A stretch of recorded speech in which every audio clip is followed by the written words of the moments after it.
How's everybody doing this evening? I want to talk to you again about some tools that we use in the kitchen. First of all, my name is Steve Foreman. I'm an executive chef. I'm a certified executive chef through the American Culinary Federation, and this is a passion that I have to just simply take the terms that we use in the culinary field and make them simpler for people who are at home to understand and be able to enjoy doing their own cooking in their own kitchens and use the same techniques, skills, and tools that we use in the professional world and still enjoy great meals, having great parties at their house and the food that they're offering their guests. You know, I want to be able to help people understand it's simple. We don't want to make it complicated. Of course, when you go higher levels, it's more demanding, but we're not here for that. We're here to make it easy for people at home. What we want to make sure that we start off with, anytime we go into the kitchen and we're going into preparing a meal, we want to have the right tools.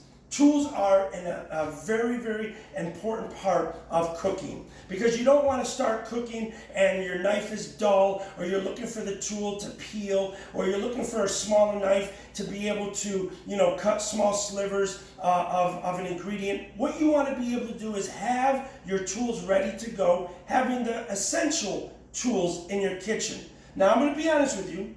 I would not want to work with cheap tools. So I'm going to tell you right now, for you to think about getting the right tools into your kitchen, be prepared to spend at least $50, $60, $70 for a good set of tools, even for just one knife, as we'll start talking about them in a second. But I don't want you to think that, it's so expensive. These are tools you'll have for a very long time, and it will make cooking pleasant while you're working. Nobody wants to try and cut an onion when the knife is dull and all of a sudden the cuts look all messed up and you're having a difficult time cutting through beef, or you're having a hard time chopping your potato. Whatever it may be, you want your tools to be good and strong and durable.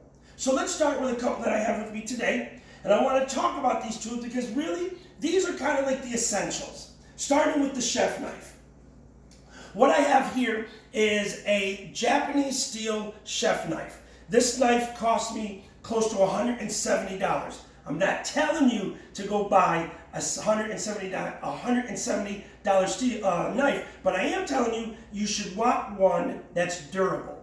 Let's talk about the steel that's making these knives. You have Japanese steel and you have German steel. Now, as you know, steel is made up of alloys, which is iron and carbon. You combine them two and you get steel. There's steel that's called high carbonated steel. That means there's more carbon in the mixture that made the steel. And what happens, that steel becomes stronger. It becomes more durable. And the more of the carbon that's in the steel, the stronger it becomes.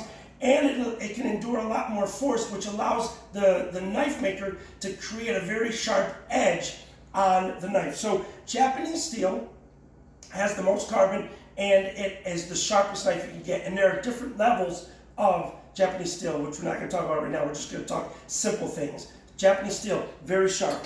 What I have here is an American-made steel, okay? But the next best steel you want to use is German-made steel, which my handy-dandy paring knife is made of. German steel is a little bit more durable, but it's a little bit softer, so it can endure a lot more, and it will hold an edge longer. And again, I will explain what that means, holding an edge longer, in a second. But I just want to talk about the steel, how the knives are made. So Japanese steel is top. German steel is great. And that's where I kind of live, is with German steel. I just have one Japanese knife, a chef knife. The other ones are Wusthoffs and Henckels. This one I have, it's American made. It's a Chicago cutlery. It's like a $20 chef knife. But I have that for just playing around. But I just also wanted to show it to you to help you to see that, there are $20 knives that are good, they're all right, but I would prefer to have something that's a little bit more expensive because I know it's made with durability, and it's made where I can have a sharp edge on my knife. Now, we have the chef knife. The next thing you want is a steel. Again, it's a tool you're going to want to have in your home. Why? Because a steel brings the edge back to your knife. After a while, you're using the knife the burrs that are on the edge of the knife begin to flatten, which causes your knife to get dull. So what happens as the burrs on the edge of the knife flatten, the steel can allow the edge of the knife come back to a sharp point again. So what you do is you just take your knife and you go down the steel like that. Very simple. And so the steel is very important to bring the edge of your knife back. You're just bringing the edge back so it feels sharp again, but it's not sharpening the knife. You need a stone for that, which we'll talk about at another time. Then you have your utility knife or a fillet knife. This is used to fillet fresh fish if you brought home fresh fish. Again, if you're into, filleting your own fish and all that, this is your utility knife. That's what you use. Then lastly, you have a paring knife to do the small cuts. If you have strawberries, cutting the top off and then slicing them, or little potatoes that you're going to slice. You can use that for that knife. These are mostly for slicing, dicing, chopping your steel or your chef knife. So again, these are the tools you're going to want to have in your kitchen. Lastly, I want to talk about is this little gadget right here. This is called a microplane. It looks like a little grater, but it's phenomenal. Its use is great. If you have a lemon at your house and you're going to, cut it in half and squeeze it into your tea, but then you throw the lemon away, but there's still so much value to that lemon. What I would do is, if I had a lemon, I would grate my lemon peel over my salad. Now I just added another component to my salad that increases the flavor profile, that gives it a nice pop, and I get to enjoy not just the lettuce, not just the tomatoes, other things that are in my lettuce, and maybe a protein, but I have a nice citrus pop that's elevating the flavor profile to my salad. So that's what I use this for. It's a microplane. It's about a $10 tool. You can buy it at Target. You can buy it at Bed Bath & Beyond. Williams-Sonoma has these. Again, $10 to $15. Or you can go on Amazon. All of these items you can also shop on Amazon. Okay, they have great prices. A lot of times you might find a nice, I think I saw one today when I was on Amazon. I saw a nice Wusthof. It's a German steel, German manufacturer. A German chef knife that was $66. They dropped it down to, I think, $24. So you want to check that out. I mean, they have great deals all the time. So these are the common tools that you want to use. Now, let's talk about also the durability when it comes to the handle. So Japanese chef knives or Japanese steel, there's what they call the tang, which is this part right here. The tang to a Japanese knife usually tapers off and it ends right about here, which makes the knife lighter.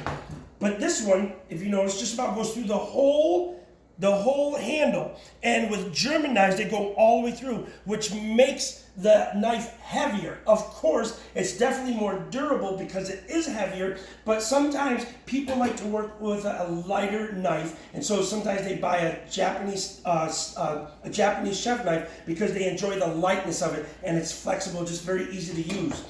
So you want to think about that. And again, we talked about the edge and then the functions. Because the Japanese chef knife is a little bit lighter and the steel is harder, which makes it a little bit brittle. Usually these are made for a lot of slicing, very sharp slices. The sushi or slicing tomatoes very thin or slicing vegetables very thin. This is a great knife to do that precision slicing. Your German steel or American steel knives are very durable, so it's made for chopping, dicing, and slicing. It can go through a lot more wear and tear. So that's what you can use your German and American steel knives for, rather than doing that with a Japanese chef knife. And then lastly, let's talk about safety real quick. First of all, anytime somebody asks you for a knife, let's make sure we're not handing it to them like this, correct? We want to hand it to them handle first, holding the blade like that, so that way it's safe for both of us. I'm not holding it with the blade towards my hand, I'm holding it with the blade away from my hand, and the blade is facing me so that the individual that I'm handing the knife off to has the handle to grab. So we want to make sure that. Number two, we also want to make sure when we're washing our equipment, specifically knives, we don't want to put them in a sink filled with water, because people, when they put their hands into the sink, they don't see that there's a knife there, and you can have somebody cut themselves very, very badly, and it's very dangerous to place your knife inside of a sink that's filled with soapy water.